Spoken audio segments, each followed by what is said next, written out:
Bien, continuamos con nuestro estudio de Lucas, así que vaya conmigo Lucas capítulo 9. Hoy vamos a comenzar ahí en el libro de Lucas capítulo 9. Si estuvo este miércoles aquí en la reunión de oración y estudio también que estamos llevando, justamente vimos algo que estamos estudiando teología bíblica y estamos tratando de ver a la luz de todas las escrituras ciertas temáticas. Y justamente la que hablamos este miércoles es acerca de la misión de la iglesia. ¿Cuál es la misión de la iglesia? ¿Qué debería hacer la iglesia? Y bueno, de las conclusiones que podemos ver a la luz de las escrituras, y interesante porque no es solamente un pasaje. Normalmente nosotros vamos a Mateo 28, cuando el Señor le dice a sus discípulos, id por todo el mundo, ¿no? O en Marcos, ¿no? Y predicad el Evangelio, y Mateo dice, id y haced discípulos a todas las naciones, bautizándoles y enseñándoles que guarden todas las cosas que yo os he enseñado. Pero si vamos desde la creación, el propósito por el cual Dios creó al ser humano, dice que lo creó conforme a su imagen y semejanza. Y decíamos allí dos historias o dos aspectos en los que podemos resumir, y es que primero el ser humano fue creado para reflejar la imagen de Dios, ¿no? Su gloria, su bondad, todos los atributos de Dios. Pero después de la caída eso se malogra por el pecado del hombre y nos frustra los planes de Dios, pero sí complica las cosas para el hombre para poder reflejar esa imagen, porque ahora esa imagen ya no es como cuando uno se ve en el espejo, sino que ahora esa imagen está distorsionada, ¿no? Como en los parques de entretenimiento, con esos espejos raros, ahora la imagen de Dios está distorsionada. Entonces hay alguien que viene y que realmente es la imagen de Dios, ¿no? Jesucristo dijo, el que me ha visto a mí, ha visto al Padre. Y por eso, aunque el pueblo de Israel también fue elegido entre los pueblos para reflejar la imagen de Dios, no lo pudo ser por su pecado, Cristo sí lo hace y encomienda a la iglesia ahora seguir con esa tarea de reflejar la imagen de Dios de la manera en que nosotros estamos siendo cada día transformados a la imagen de su Hijo Jesucristo, lo que dice Romanos, ¿no? Que Él nos apartó, nos escogió para que fuésemos hechos hijos, ¿no? Nos predestinó, o sea, el destino para el cual el Señor nos escogió es que fuésemos hechos conforme a la imagen de su Hijo y parecernos a Jesús cada día. ¿Para qué? Según Mateo 5, el mundo pueda ver, dice, vosotros sois la sal, vosotros sois la luz, ¿no? Y dice, cuando somos sal y somos luz, el mundo ve nuestras obras y no glorifica a nosotros, sino que glorifica a Dios. ¿Por qué? Porque ve la imagen de Dios impresa en nosotros. Entonces, esa es una parte de la misión de Dios para su iglesia, pero también otra es precisamente la que está ahí en Mateo, de ir y enseñar. Porque la manera de mostrar la imagen también de Dios es abriendo la palabra, pues aquí es donde conocemos quién es Dios. Lo interesante, que no es casualidad que estuvimos hablando este miércoles esos temas, es que ahora cuando entramos a capítulo 9 de Lucas, vamos a ver de alguna manera mezcladas estas dos ideas en el relato que tenemos de la encomendación del Señor a los discípulos a ir y predicar el reino, a sanar a los enfermos, pero también conjugado con una obra milagrosa que normalmente la estudiamos aparte, pero está en todo este contexto. Y aún incluso, no lo vamos a ver hoy, pero como decía Juan, con la contestación de esta gran pregunta, porque en el medio de todo esto también surge la pregunta, no ahora de los discípulos, sino de Herodes, de ¿quién es este? ¿Quién es este Jesús? Y como lo vamos a ver la semana que viene, en la confesión de Pedro, ¿quién dice la gente que soy yo? Algunos Elías, otros Juan el Bautista, y Pedro dice, tú eres el Cristo, el Hijo del Dios viviente. Sin duda, estos eventos que vamos a ver ahora nos van a mostrar, ¿no? y nos agudiza quizás el enfoque de la relación que debemos tener con Jesucristo, como la tenían sus discípulos, para poder comprender cuál es nuestra misión, pero también cómo hacerla. Entonces vaya conmigo al texto, Lucas 9, el verso 1, hasta el verso 17 vamos a leer en esta mañana. Yo voy a dar lectura allí, en la Reina Valera dice así, habiendo reunido a sus 12 discípulos, Les dio poder y autoridad sobre todos los demonios y para sanar enfermedades. Y los envió a predicar el reino de Dios y a sanar a los enfermos. Y les dijo: no toméis nada para el camino, ni bordón, ni alforja, ni pan, ni dinero, ni llevéis 2 túnicas. Y en cualquier casa donde entréis, quedad allí, y de allí salid. Y donde quiera que nos recibieren, salid de aquella ciudad y sacudid el polvo de vuestros pies en testimonio contra ellos. Y saliendo pasaban por todas las aldeas, anunciando el evangelio y sanando por todas partes. Herodes, el tetrarca, oyó de todas las cosas que hacía Jesús y estaba perplejo, porque decían algunos: Juan ha resucitado de los muertos, y otros: Elías ha aparecido, y otros: algún profeta de los antiguos ha resucitado. Y dijo Herodes: a Juan yo le hice decapitar. ¿Quién pues es este de quien oigo tales cosas? Y procuraba verle. Vueltos los apóstoles, le contaron todo lo que habían hecho, y tomándolos se retiró aparte a un lugar desierto de la ciudad llamada Betsaida. Y cuando la gente lo supo, le siguió, y él les recibió y les hablaba del reino de Dios y sanaba a los que necesitaban ser curados. Pero el día comenzaba a declinar, y acercándose los 12 le dijeron: despide a la gente para que vaya a las aldeas y campos de alrededor y se alojen y encuentren alimentos, porque aquí estamos en lugar desierto. Él les dijo: dadle vosotros de comer. Y dijeron ellos: no tenemos más que 5 panes y 2 pescados, y a no ser que vayamos nosotros a comprar alimentos para toda esta multitud. Y eran como 5,000 hombres. Entonces dijo a sus discípulos: hacedlos sentar en grupos de 50 en 50. Así lo hicieron, haciéndolos sentar a todos. Y tomando los 5 panes y los 2 pescados, levantando los ojos al cielo, los bendijo y los partió y dio a los discípulos para que los pusiesen delante de la gente. Y comieron todos y se saciaron, y recogieron lo que les sobró, 12 cestas de pedazos. Oramos un minuto. Señor, queremos rogarte para que en esta porción de tu palabra tú nos puedas hablar a cada uno de nosotros conforme a nuestra necesidad, y nos vayamos de aquí con ideas claras acerca de qué es lo que quiere Jesucristo para nosotros en el día de hoy, como su iglesia, también como sus hijos. Ayúdanos a entender y a poder poner en práctica también lo aprendido en esta mañana. Te lo rogamos en el nombre de Jesús. Amén. Dijimos que en esta porción, y que va a continuar hasta el final del capítulo 9, se va cada vez afinando cada vez más la relación de los discípulos con Jesús. Ahora, en estos pasajes, solo en este capítulo, en gran parte de este capítulo, se va a hablar acerca de los discípulos como los 12, como los discípulos, como los apóstoles. Incluso de forma individual se les nombra 12 veces solamente en estos pasajes. Y esto nos muestra cómo la relación de Cristo se va estrechando con los suyos. Porque si hay algo que va sucediendo a través del ministerio de Cristo con los suyos, es que el Señor le va revelando cada vez más la verdad de su misión, la verdad de su objetivo y cuál va a ser su destino también. Pero a los discípulos les costaba entender. A nosotros nos cuesta entender, ¿no? No culpemos a los discípulos por esto. Lo vimos en el capítulo anterior, cuando el Señor calma la tempestad y ellos se preguntan: ¿quién es este? El Señor ya les había revelado que Él era el Mesías, el Hijo de Dios prometido, el Hijo del Hombre. Él mismo se declaró con estos títulos. Sin embargo, a pesar de todas las obras que veían, seguían preguntándose quién era Jesús. Y muchas veces nosotros quizás estamos en situaciones similares, pues nos cuesta entender quién es este Dios en el cual hemos creído.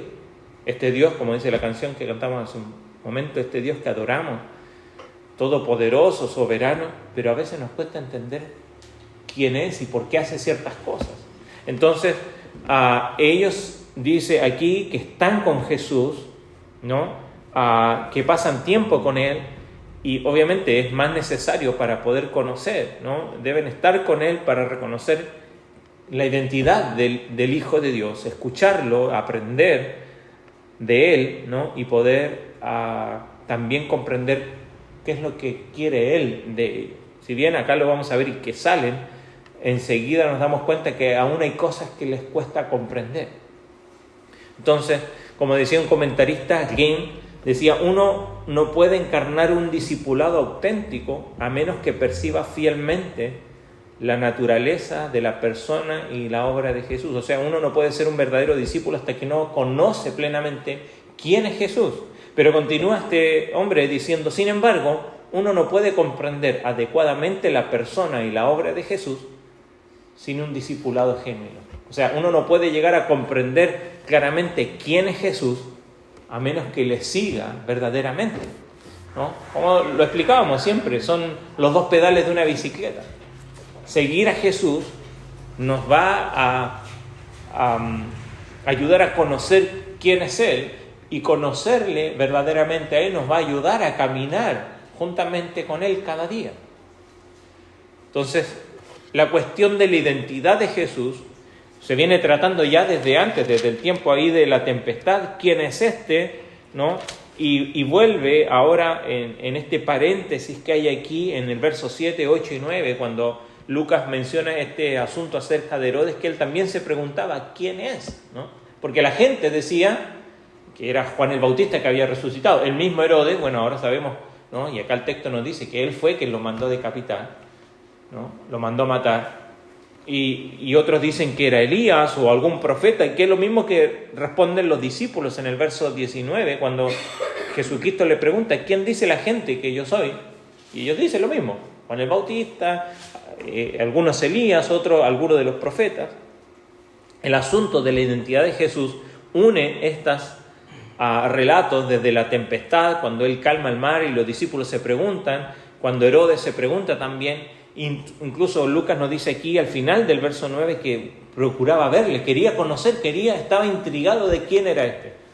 La historia nos muestra que nunca pudo, hasta cuando Cristo es tomado preso y es juzgado por Pilato, y Pilato se acuerda que lo lleva a Herodes, ¿no? Y ahí Herodes se pone contento de que por fin puede conocer a Jesús, pero él lo único que quería era ver como el milagrero simplemente, pero no conocer verdaderamente a este Jesús, que es, como lo declara Pedro ahí en el verso 20, el Hijo del Dios viviente.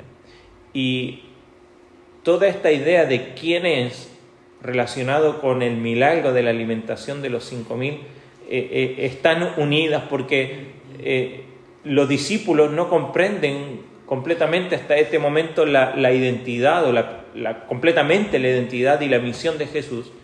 Y es necesario que estén con Él, y este milagro de alguna manera también nos sitúa para mostrar de alguna manera quién es Jesucristo.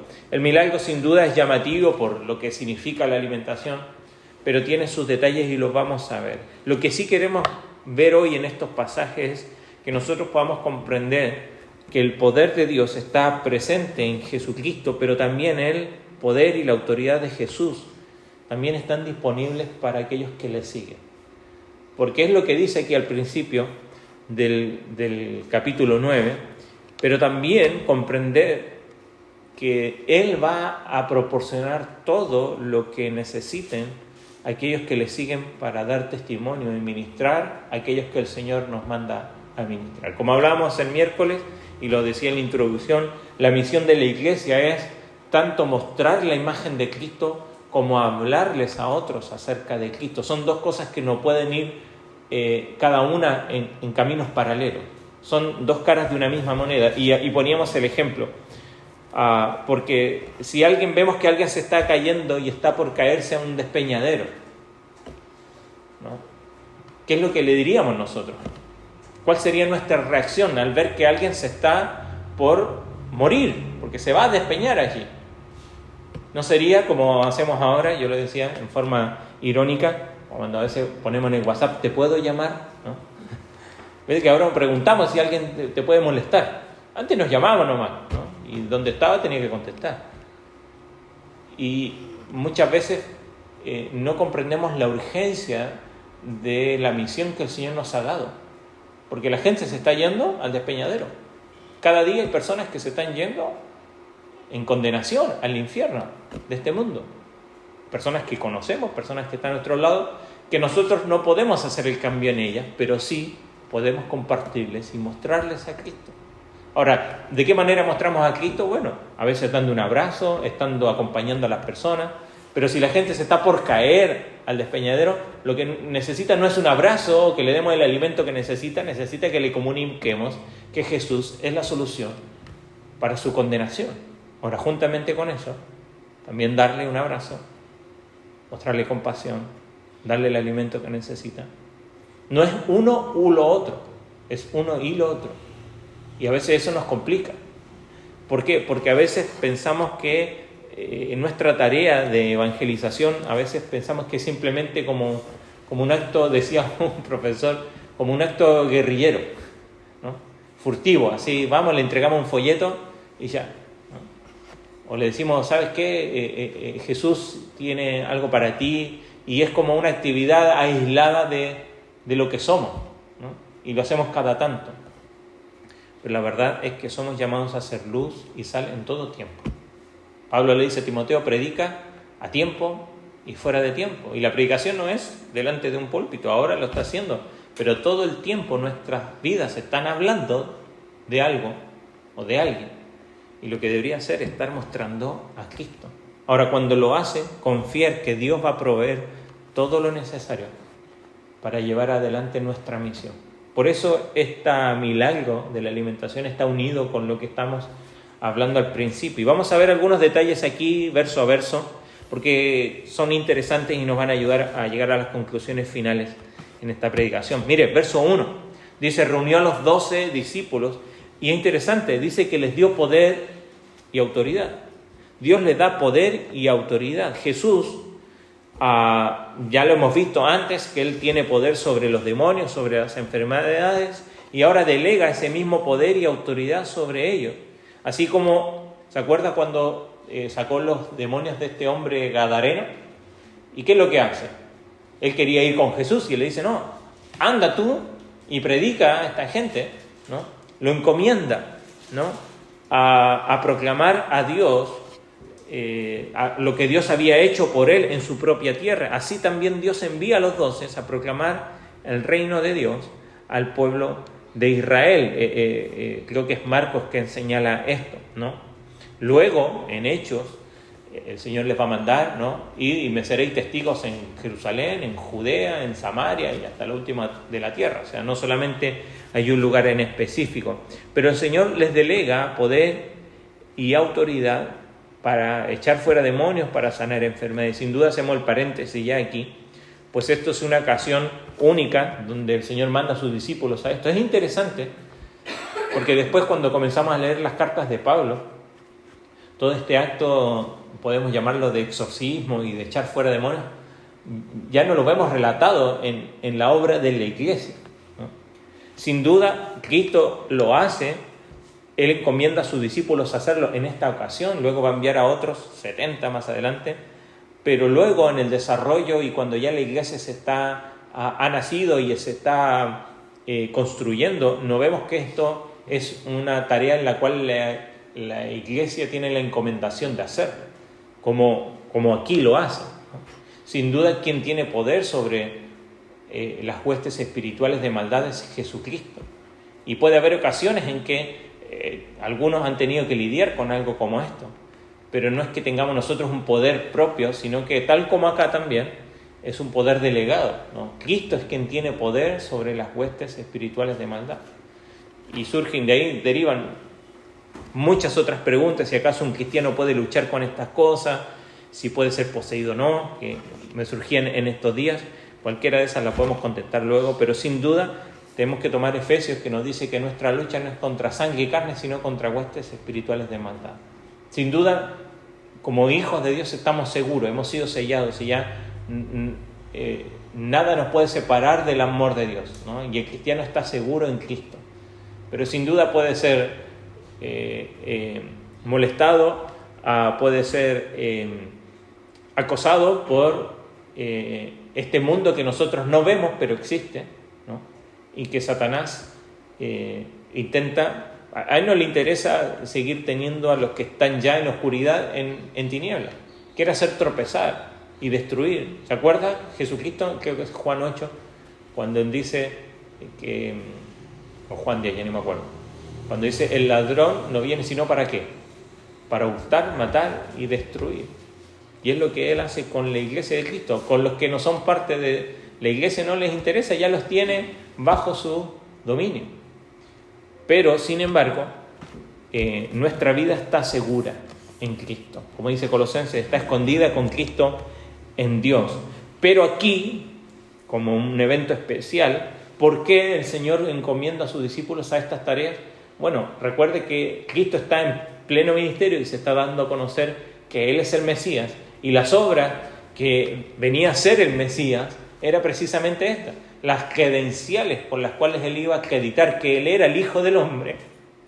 El Mesías prometido era precisamente esta: sanidad a los enfermos, echar fuera demonios, dar libertad a los cautivos, como dice también Isaías, ¿no? Y que lo cita aquí el Señor en Lucas 4. Entonces el Señor los delega y los envía, ¿no? Y encomienda a sus discípulos a una tarea doble: proclamar el reino de Dios, ahí en el verso 2, proclamar el reino de Dios y sanar a los enfermos. Darles poder y autoridad les permite sanar y expulsar demonios, ¿no? Pero también les da unos mandamientos específicos ahí en el verso 3 y 4, cuando les dice: no toméis nada para el camino, ni bordón. Y esto se ha interpretado muchas veces de mala manera, pero nos deja un principio. Algunos han intentado ser bastante literal, ¿no? Y muchas veces han querido esto, por ejemplo, los franciscanos, ¿no? Que nosotros hacían votos de pobreza, precisamente estaban basados en era uno de los versículos que tomaban para tener esta idea de que hay que ir liviano de equipaje, aunque yo creo que el principio es ¿no? ¿Y por qué? Y lo vamos a ver ahora. Porque los mandamientos específicos sobre las provisiones, incluso el alojamiento durante su misión, están relacionados con la primera tarea, que es la proclamación del reino de Dios. No llevar comida, no llevar dinero, ni siquiera una túnica extra, parecería que es un signo de miseria, de pobreza, ¿no? Porque solo los pobres eran los que carecían de una muda de ropa, pero el objetivo es mostrar su desapego de las preocupaciones de este mundo, porque lo que quiere mostrar es la dependencia que han de tener ellos de Dios, ¿no? Muchas veces somos muy literales y queremos esto aplicarlo de manera literal, pero el principio aquí es que el Señor los encomienda esta tarea y les dice: vayan desprovistos de cosas a las cuales puedan depender de ustedes mismos, porque para la tarea en la cual yo los encomiendo han de depender de mi poder y de mi provisión. Y es precisamente lo que vamos a ver después, ¿no? En la alimentación de los 5,000. Entonces el Señor nos quiere enseñar que en la tarea que Él nos ha de dar, hemos de hacerlos con los recursos que Dios da. Yo siempre cito una definición de ministerio que me gusta de Warren Wiersbe, que dice que el ministerio tiene lugar con 4 cosas: cuando los recursos divinos, 1, satisfacen necesidades humanas, 2, por medio de canales amorosos, ahí estamos nosotros, 4, para la gloria de Dios. Entonces son los recursos divinos, no nuestros recursos. Muchas veces pensamos que no podemos hacer la obra de Dios. ¿Por qué? Porque no contamos con los recursos suficientes. Bueno, esto nos enseña que no, que los recursos son los que Dios ha provisto para hacer su obra. El asunto es si realmente dependemos de Él o no para llevar a cabo su obra. Entonces aquí el Señor les sienta este principio. Él quiere que sus discípulos sean tan dependientes de Dios para satisfacer tanto sus necesidades físicas como Él también lo es, ¿no? Y lo ha hecho. Espera que sus necesidades sean satisfechas con la hospitalidad de quienes lo reciban en sus hogares, ¿no? Y reciban la palabra. Por eso es que le dice, ahí en el verso 4, en cualquier casa donde entréis, quédense allí. No vayan a otro. ¿Por qué? Porque si van a una casa y lo reciben, pero después encuentran que hay alguien que lo invite y la casa es mejor, bueno, no vamos para allá, ¿no? Allá está mejor la comida, allá está mejor la cama. No, si lo reciben, quédense allí, no anden mostrando o aprovechando la oportunidad para vuestra propia comodidad. No se trata de que hacer la tarea de Dios es incómoda, se trata de que nuestra dependencia y la manera en cómo lo hacemos, llevamos adelante la obra de Dios, muestre que dependemos de Dios. Entonces, la instrucción para ellos es permanecer allí, ¿no? Y les advierte de ir cambiando a otros lugares mejores, ¿no? Porque eso va de debilitar el mensaje, porque va a estar buscando su comodidad personal en vez de llevar adelante la proclamación del Evangelio. Y esto es triste porque esto es lo que vemos muchas veces en muchos lugares, ¿no? Que aquellos que están dedicados a hacer la obra de Dios, lo único que buscan o lo primero que buscan es su propia comodidad, en vez de dedicarse a hacer la obra de Dios. Sin duda no deben ser mendigos yendo de casa en casa, sino que quedar allí donde les abra puertas, ¿no? Y donde les quieran recibir. Y precisamente en el verso 5 dice, pero lo negativo, ¿no? Que donde no les quieran recibir, da esta explicación muy oriental de sacudir el polvo de sus pies en testimonio, que no significa que deben cortar cualquier relación con ese lugar. Vamos a ver, y lo mencionábamos recién, en Hechos capítulo 1 el Señor les va a decir, vayan a Samaria, vayan a Judea, vayan a todo lugar. Lo que sí, lo más probable es que sea una advertencia a modo de testimonio contra ellos, ¿no? Eso es lo que dice al final, leí estas palabras, ¿no? Sacudid el polvo de vuestros pies en testimonio contra ellos. Simbólicamente abandonan el lugar, pero incluso ese gesto que es casi performático, la idea es intentar llamarlos al arrepentimiento, no cerrar las puertas. El Señor creo que de alguna manera quiere dejar el principio aquí para nosotros, en que muchas veces cuando intentamos hacer la obra de Dios compartiendo el Evangelio con alguien, ¿ha sido rechazado alguna vez? ¿Le han dicho que no? ¿Le han dicho, sabe que no me interesa, no me hables más? Y a veces nos ofende, ¿no? Y nos duele. No tanto por ellos al principio, después sentimos dolor por ellos, pero al principio por nosotros mismos, por nuestro orgullo. El Señor dice, de alguna manera, ¿sabe? Que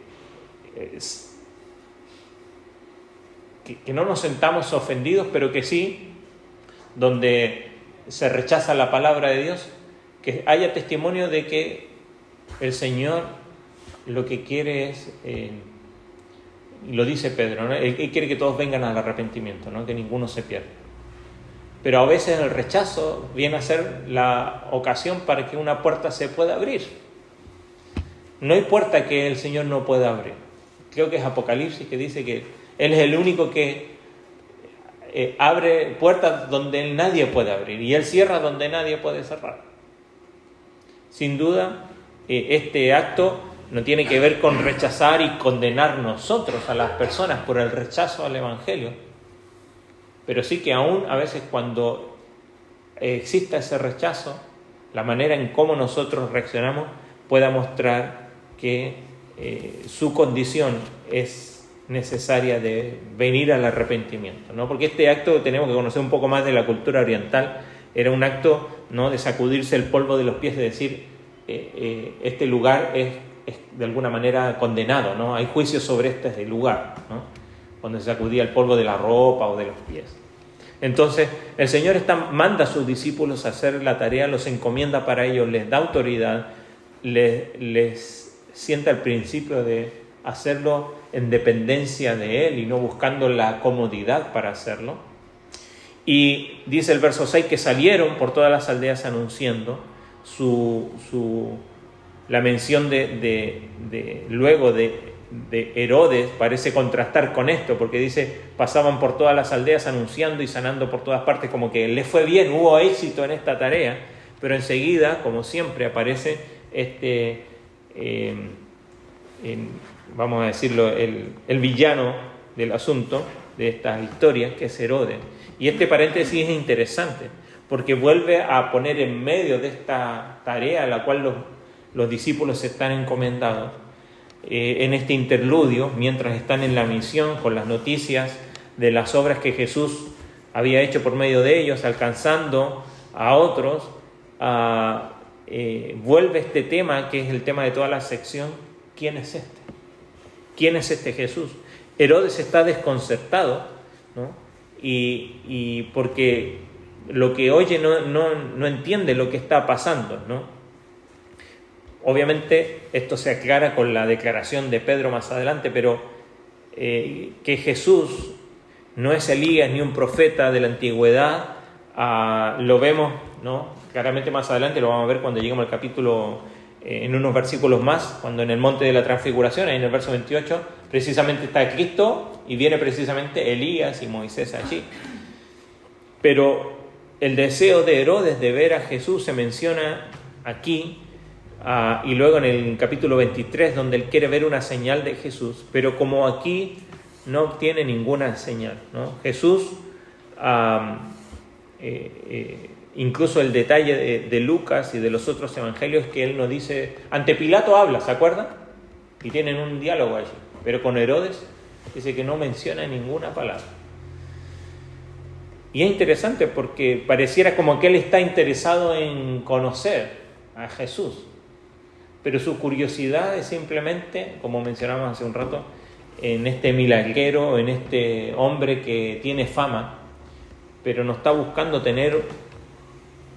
aún creo que Pilato se acercó con más honestidad que Herodes y recibió también la declaración de Cristo bastante clara de cuál era su misión, ¿no? Y esto nos señala una cosa: hay muchas personas que quieren saber de Jesús, que buscan conocer de Jesús, pero simplemente quieren saber algo de Jesús, quieren ver algo de Jesús, lo llamativo de Jesús, incluso de la Biblia. Y esta no es la manera de buscar a Dios, ¿no? Sino de buscar tener una relación con Él. Teniendo el interludio allí que nos deja simplemente con esta pregunta nuevamente, ¿quién es este Jesús? Viene este gran milagro del verso 10 en adelante, donde vemos que Jesús, no sé si él tenía algún tipo de reloj, pero el horario de Jesús era bastante apretado y la gente le seguía, pero él no se quejaba, aunque muchas veces vemos que él muy temprano se iba a orar porque se apartaba a veces de la gente, pero vemos acá que la multitud le sigue. Él se retiró aparte a un lugar desierto. Creo que es Marcos, que en el relato de la alimentación de los 5.000, que después de esta misión les dice: vamos a un lugar para que descansen, porque venían de haber recorrido varias aldeas, ¿no? Y le dice: vamos a descansar, pero la gente se enteró de que habían ido a descansar allí y se van allí. Una gran multitud, porque querían escuchar al maestro y que él lo sanara, y precisamente él lo hace, ¿no? Él no puede escapar de las multitudes que lo persiguen. Sin duda, como lo vemos en lo que está en este interludio ahí en el medio, que la gente se ha enterado de la fama de Cristo y de lo que Él está haciendo. Entonces, en vez de echarlos, Él les da la bienvenida. Mire, dice, cuando la gente lo supo, verso 11, le siguió y Él les recibió. Vamos a ver más adelante qué es lo que querían hacer los discípulos. Se los querían sacar de encima, ¿se acuerdan? Le dice: Señor, despídelo, ¿no? Lo interesante es que el Señor los recibe. ¿Y por qué? Bueno, Él quería darles una lección también a sus discípulos, ¿no? El milagro, muchas veces nos centramos ahí, que era poco, que eran... y esto sin duda también nos enseña, lo poco en las manos de Cristo siempre es mucho, ¿no? Y siempre alcanza para todo lo necesario. Pero aquí Cristo quería dar una lección a sus discípulos, ¿no? No hace el milagro simplemente por eso. Había una ocasión...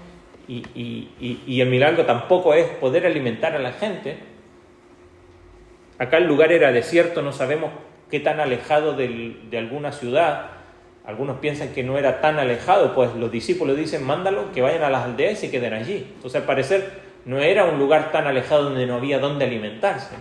Pero el Señor hace este milagro para enseñarles a sus discípulos lo que puede hacer Él, ¿no?, cuando sus discípulos le obedecen. Porque aquí es interesante que la participación de Jesucristo en el milagro es como bien alejada de la gente, a diferencia de otros milagros donde Él va, toma la iniciativa, se acerca, toca a la gente, ¿se acuerda? Toca a un leproso, va con un ciego, unta barro en sus ojos, pero aquí le da el milagro de alguna manera, es parte de la misión en la cual los discípulos tienen que llevar a cabo, pues es la tarea de ellos. Entonces Jesús, dijimos, le da la bienvenida cuando están allí en su refugio privado y continúa su ministerio de enseñanza y de sanidad, y un gran número de gente se agolpa allí. Dice el texto que eran al final 5.000 hombres, y aquí normalmente en la antigüedad se contaban solamente los varones. Podemos deducir que quizá eran más gente, quizá el doble. Si ya eran 5.000 era bastante, ¿no?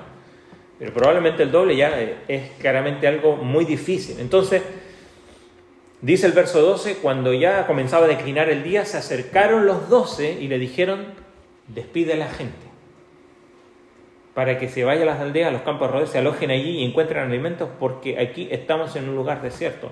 Los otros textos nos dicen, ¿no?, que se acercan, que eran muchos, que no había suficiente plata para darles de comer.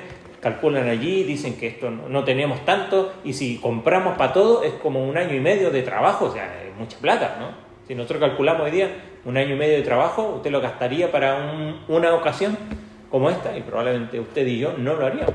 Es mucho dinero, ¿no? Hagamos de otra manera. Entonces, esto nos muestra, ¿no? Cuando Jesús llega a la hora de comer, los discípulos instan a Jesús a que se saque la gente de encima, y su frustración por lo que ven es que esto va a ser un desastre, ¿no? Porque toda la gente aquí, sin comer, se hace de noche, y esto, la cosa se viene complicada. ¿Cómo lidiamos con la gente ahora? Ponga todos estos pensamientos en la mente de los discípulos. Pero ellos se olvidan muy rápidamente del poder de Dios, de Cristo, ¿no? Lo han visto calmar una tempestad, lo han visto sanar a los enfermos, lo han visto echar fuera demonios, han visto su poder, pero ahora se suma la preocupación de los discípulos de que ellos puedan encontrar un lugar donde alojarse, así también como encontrar alimento seguro para ellos. Y este detalle yo creo que está allí, como mencionábamos recién, porque sugiere que ahí claramente en un lugar desierto las multitudes podrían encontrar provisiones, sería difícil. Por lo tanto, el milagro de la alimentación no se hace principalmente para satisfacer la necesidad física, porque vemos ahí que podrían haber encontrado ciudades cerca, sino para manifestar el poder de Dios, pero algo a lo cual como seguidores de Cristo también somos llamados a practicar. Porque el Señor ve la multitud y ¿qué hace? Los recibe. Los discípulos ven la multitud, ya cuando la cosa se pone media complicada, ¿y qué quieren hacer? Quieren sacárselos de encima. ¿Cuál es el principio aquí que deben practicar los discípulos y que somos llamados como iglesia a practicar, que es la hospitalidad? De ahí viene la palabra hospital. Los hospitales precisamente fueron fundados por cristianos de querer mostrar la compasión y ayudar al desvalido. Y como iglesia somos llamados a practicar la hospitalidad, de recibir a las personas que necesitan ser recibidas. Creo que es Pedro que nos dice, ¿no?, hospedados los unos a los otros, sin murmuraciones. ¿Por qué? Porque cuando recibimos gente en la casa, oh, ya cayó, ¿no? En Chile existe dice, ya cayó piedra, ¿no?, cuando viene alguien que no esperamos. O llegan los paracaidistas, ¿no? Se nos complica el mundo cuando alguien toca la puerta y a veces alguien que simplemente necesita que lo escuche, que necesita que lo abracen, como mencionábamos, de mostrar la imagen de Cristo, de que puedan ver a Cristo en nuestra vida. ¿Y de qué manera lo hacemos si no practicando la hospitalidad? Pero cuando nosotros cerramos nuestras puertas, y no hablo simplemente de nuestro hogar, sino que de nuestro corazón, de nuestra vida, de nuestra intimidad, por supuesto que hay límites, ¿no?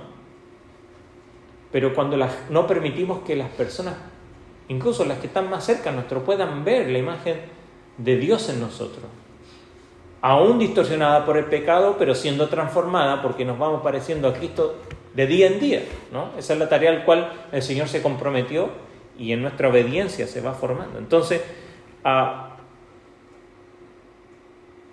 vemos que están en este lugar desierto. Probablemente esto recuerda a la alimentación milagrosa en el desierto, ¿no? Con el pueblo de Israel, ¿se acuerdan? No había de dónde sacar nada y el Señor proveía día en día el alimento que habían de tener. Quizás hace remembranza a esto, pero el ambiente, en este ambiente no puede haber posibilidad, por ejemplo, de lavarse las manos para comer con la supuesta pureza ritual de los judíos. No podían elegir el honor de sentarse en los mejores lugares, porque aunque los manda a reclinarse y todo lo demás, son más de 5.000 personas, ¿no? Y Él les manda allí a reclinarse, y este milagro es uno que muestra quizás incluso escatológico, ¿no? Porque hay un día donde millares se sentarán a la mesa del Señor, ¿no? Y podremos compartir allí con Él. Bueno, quizás esto es un adelanto de esto, y los discípulos están aquí desesperados porque le piden al maestro que se deshaga de la gente cuando ellos ven que la situación está difícil. ¿Y cuál es la respuesta de Cristo? Verso 13, por favor márquelo, subráyelo allí. Porque el Señor le dice: dadles vosotros de comer. Dadles vosotros de comer.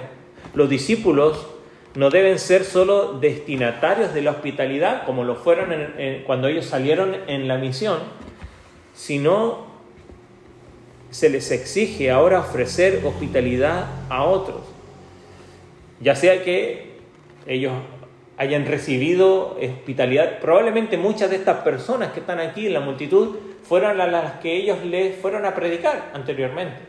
Y si les hayan recibido o no, ellos debían practicar la hospitalidad con ellos. Y los discípulos suponen que no cuentan con recursos para ayudar a la multitud, ¿no? Porque ellos dicen: Señor, deshazte de esta gente, porque, como nos vemos los pasajes paralelos, no tenemos suficiente, no hay dónde ir a comprar tanto tampoco, o sea, no hay una fábrica aquí que haga tanta comida para tanta gente, ni tenemos la cantidad de dinero, y quieren enviarlos y que se las arreglen en los alrededores, y ya sea, dijimos, un lugar desierto, ¿no? La escasez de alimento nunca debe limitar la hospitalidad, porque a veces nos complicamos por esto, ¿no? No contamos con los recursos necesarios. La hospitalidad no tiene que ver con los recursos con los cuales podemos contar, tiene que ver con la disposición del corazón. Y los discípulos creían que no contaban con los recursos, pero como dijimos en esta definición de ministerio, el ministerio tiene lugar cuando los recursos humanos, naturales, o con los recursos divinos satisface necesidades humanas.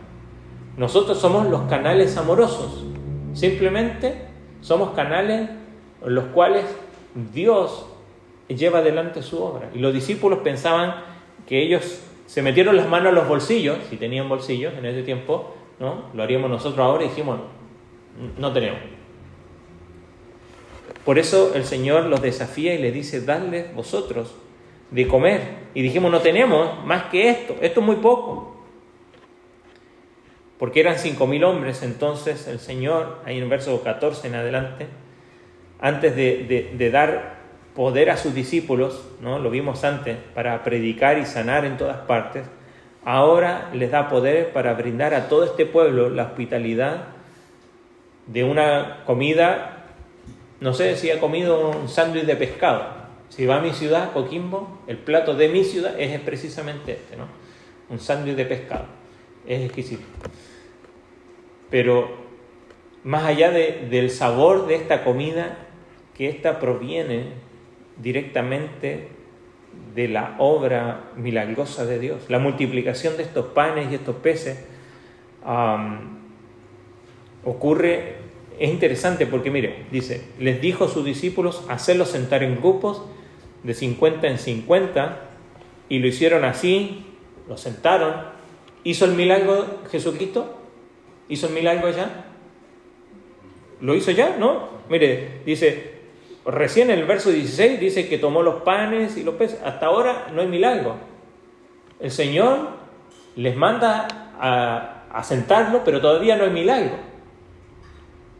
¿Qué fue necesario los discípulos para que pudieran obedecer al Señor en esta tarea de poder alimentar a la gente?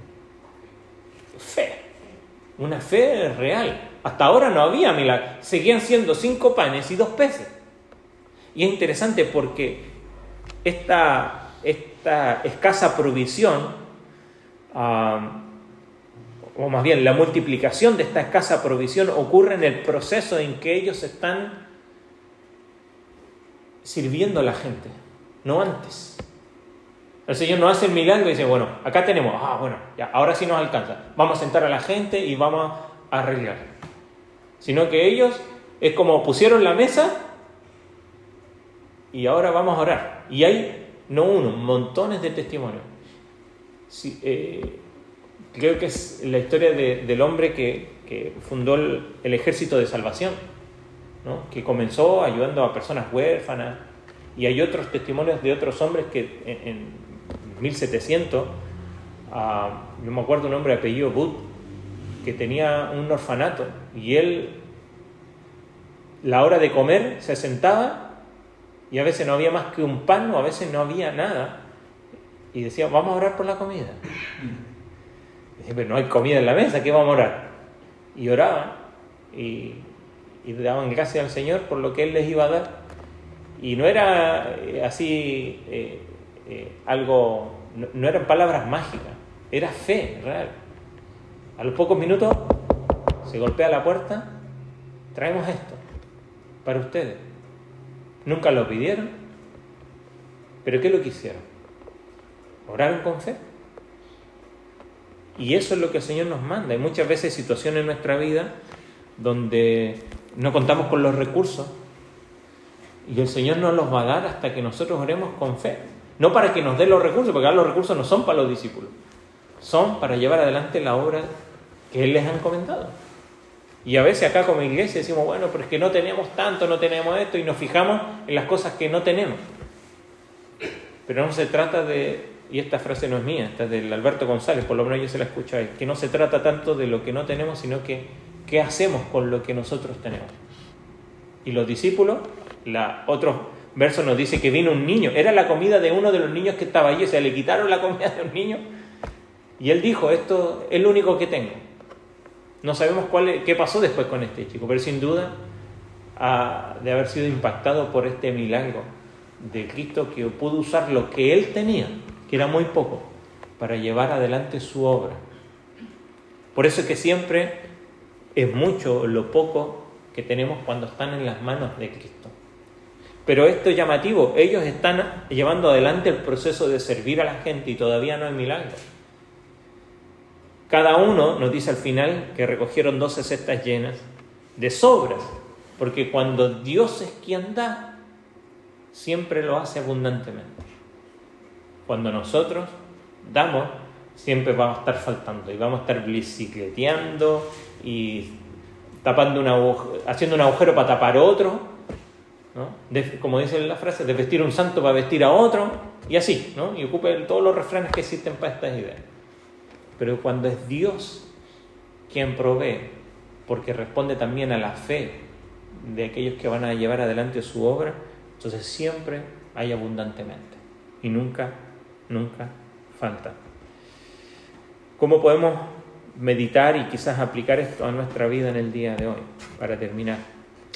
Porque vemos acá que estos 12 están facultados y enviados, pero difícilmente parecen estar preparados para llevar adelante la tarea de dar el mensaje de salvación, pero también acompañado de mostrar la imagen de Cristo, ¿no? De manera práctica.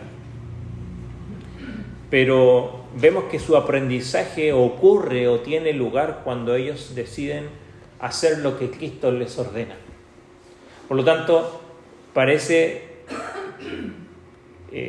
que no están muy preparados para alimentar, en este caso, 5.000 hombres, pero pueden hacerlo cuando ellos deciden obedecer lo que el Señor les dice que tienen que hacer. Sin duda, lo curioso de este milagro de la alimentación es que Jesús, dijimos, no trata directamente con la multitud. Él ordena a sus discípulos que alimenten a la gente, dadles vosotros de comer.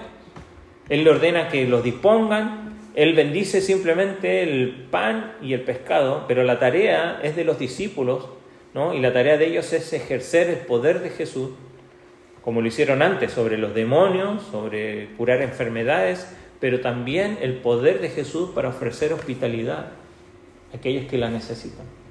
Se da cuenta que es tan necesaria nuestra dependencia para lo uno como para lo otro.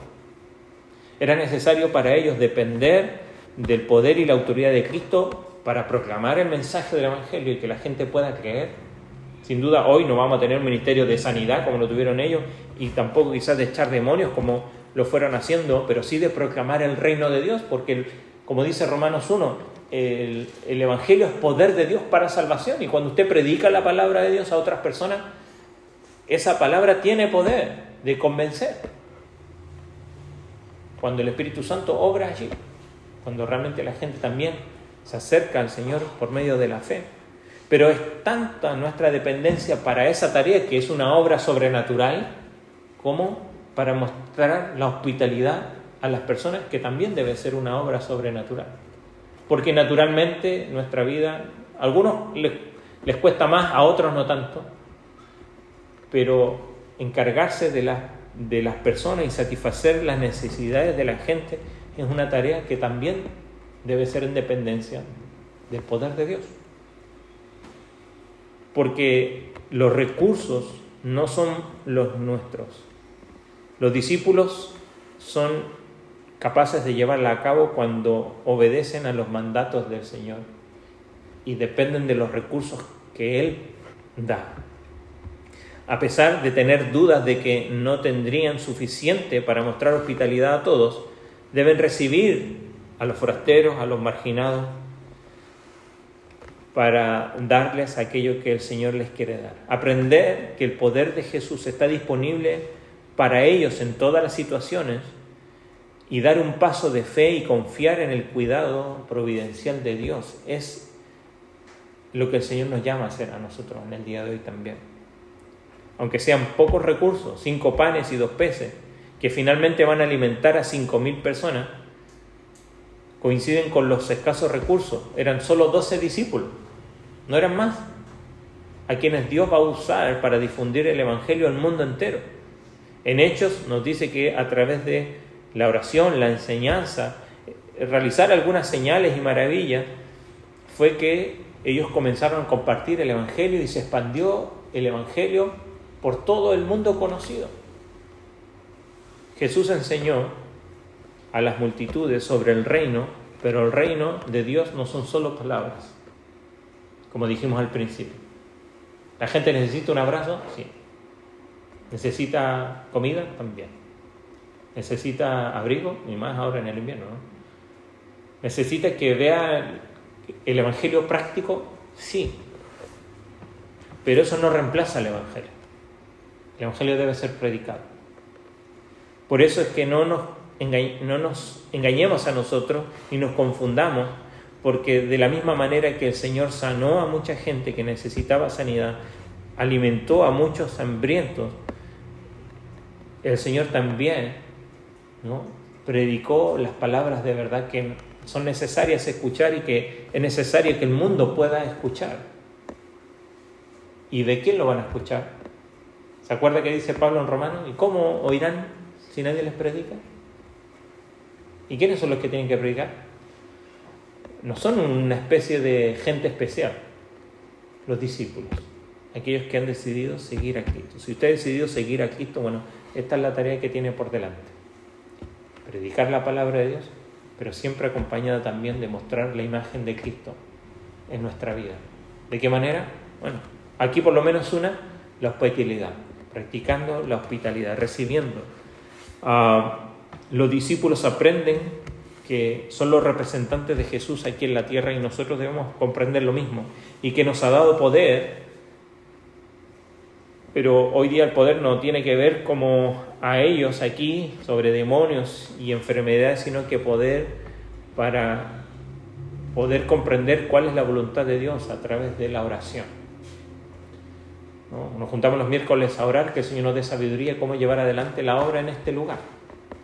Y cuando oremos y obremos en fe y dispongamos la mesa para que todo pueda llevarse adelante, el Señor va a proveer de lo necesario, tanto de la gente para que sea atendida, como de los recursos para poder atender a esas personas. Pero es necesario la fe en tu vida como hijo de Dios, porque una es lo corporativo, lo otro también es nuestro desafío individual como hijo e hija de Dios. ¿Cómo estoy llevando yo adelante la misión que Él me ha encargado? ¿Estoy siendo de testimonio a otros? ¿Confío en lo que Él me ha dado para poder predicar a otros? Para eso tengo que conocer su palabra, ¿no? No puedo hablar de algo que no conozco. Tengo que conocer su palabra para compartir su palabra, pero confiando en que Él va a hacer la obra y no en que yo voy a hacer la obra. Pero tanto esto como abrir o extender los brazos de ayuda es necesario. ¿A quién? Bueno, quizás no serán 5.000 personas, quizás sea una, pero a esa una hazlo siempre dependiendo de los recursos que Dios nos da. Si lo haces con tus recursos, probablemente lo que surja de eso sea quizás una respuesta, ¿no? Y que la gente vea, y como decíamos, ¿no? Vea las buenas obras, pero no glorifiquen a Dios. Quizás no glorifiquen a nosotros. Pero como dice Mateo 5, somos llamados a ser sal y luz para que cuando vean vuestras buenas obras, como la que hacen los discípulos aquí, alimentando 5.000 personas, glorifiquen a vuestro Padre que está en los cielos.